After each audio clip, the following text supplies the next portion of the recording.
At least 3 different countries have offered to take Snowden in and grant him the political asylum that he's applied for. Those countries are Venezuela, Bolivia, and Nicaragua. So David Gregory this Sunday asked Senate Foreign Relations Committee Chair Senator Robert Menendez, who's a Democrat from New Jersey, what the repercussions should be for those countries if they grant him asylum.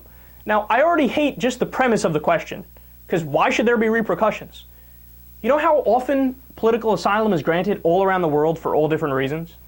And you don't sacrifice diplomatic negotiations for that, which leads to his response. This is Senator Menendez, quote, "It's very clear that any country that accepts Snowden, offers him political asylum, is taking a step against the United States. I think you have to look whether it's at trade preferences that may exist with these countries, other elements of our policy, our aid, our trade." So do you understand what he's saying? And this is a Democrat.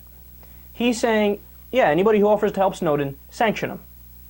End our trade relations, end the fact that we might be friends with some of these countries. The only one we're not, and we only have mild sanctions against, is Venezuela, right?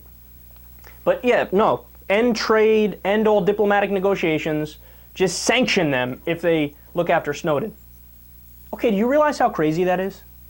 There's countries around the world, there are rapists, murderers, people who've committed incredibly heinous, violent crimes that are getting political asylum around the world. Has the United States decided to end diplomatic negotiations for those people? No. Look, what they're saying is what Edward Snowden did, which is tell the American people they're being spied on, even though the overwhelming majority of us are innocent and have never committed a crime and have no connection with terrorism. Telling everybody they're being spied on is worse than murder, is worse than rape. Why? Because you're an enemy of the state. You embarrassed the administration. Look, this is the same thing that happened with Daniel Ellsberg. Daniel Ellsberg, the person who released the Pentagon Papers, he said, hey, we're napalming innocent villages and killing children in Vietnam for no reason. Hello, wake up, America. What did the government say back then? National security, you're threatening national security, arrest him, he's a bad guy, he's evil, we'll take you to court. Now, today we realize Daniel Ellsberg was a hero, and he did the right thing. But the government at the time said, nope, national security, you can't release that information, it's horrible, right? They always hide behind the national security card. That's what they're doing here with Snowden. Oh, he threatened national security by telling everybody they're being spied on. No, he didn't. How? How did he threaten national security? Oh, well, now Al-Qaeda knows. Yeah, but they knew before. You want to know how? They're Al-Qaeda, and we are the United States of America.